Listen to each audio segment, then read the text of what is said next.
Apple Pay and PayPal, when actually you put it into the app, how it increases engagement. And there's a study that you have done, and that's Correct. very, very recent. So what is the learning that you had out of that?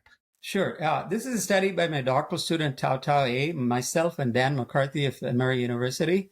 And what we were looking at is when mobile apps of retailers, for example, introduce payment methodologies like Apple Pay, PayPal, what happens to shopper behavior? First of all, the initial thinking is, when you introduce that, it substitutes people are paying by credit card. Now they'll pay by Apple Pay or PayPal, right? We wanted to look at that question more carefully, deeply. Is that the case? Or is there any other spillover effects, unintended effects, both positive or negative, right? And what we find is fascinating, right? Rather than just being substitutional from credit card to these new payment methods, we found an increased engagement in the app, which in turn leads to more purchases. Particularly we found a lot of impulse purchases. Unintended consequences, as a result, we have more returns, right? So there's return. But what we found is net, the increase is substantial, anywhere between 30 to 40% in the short term. Of course, in the long term, it won't be that high.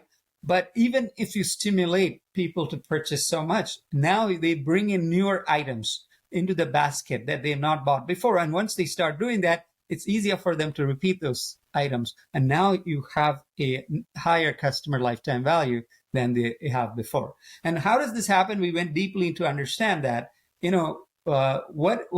One major reason is it reduces friction for the shoppers, right?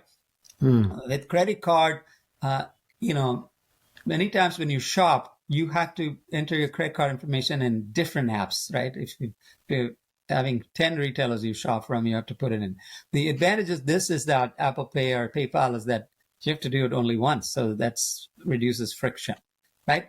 Second thing is, people are concerned about security. Every time you give credit card information in multiple times, multiple apps, you're increasing your risk exposure, right? Fraud exposure. So with this, you are actually, because these are very reputable payment vendors, you reduce your risk with that. So that also enables to a certain extent.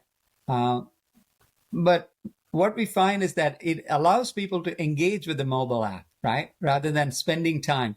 People want to spend very less time. And if I have to spend 1 minute on, the payment process, the card placement of card, making the payment details and checkout,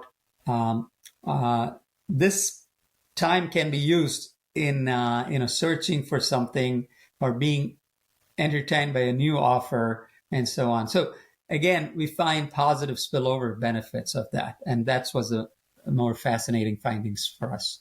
Brilliant.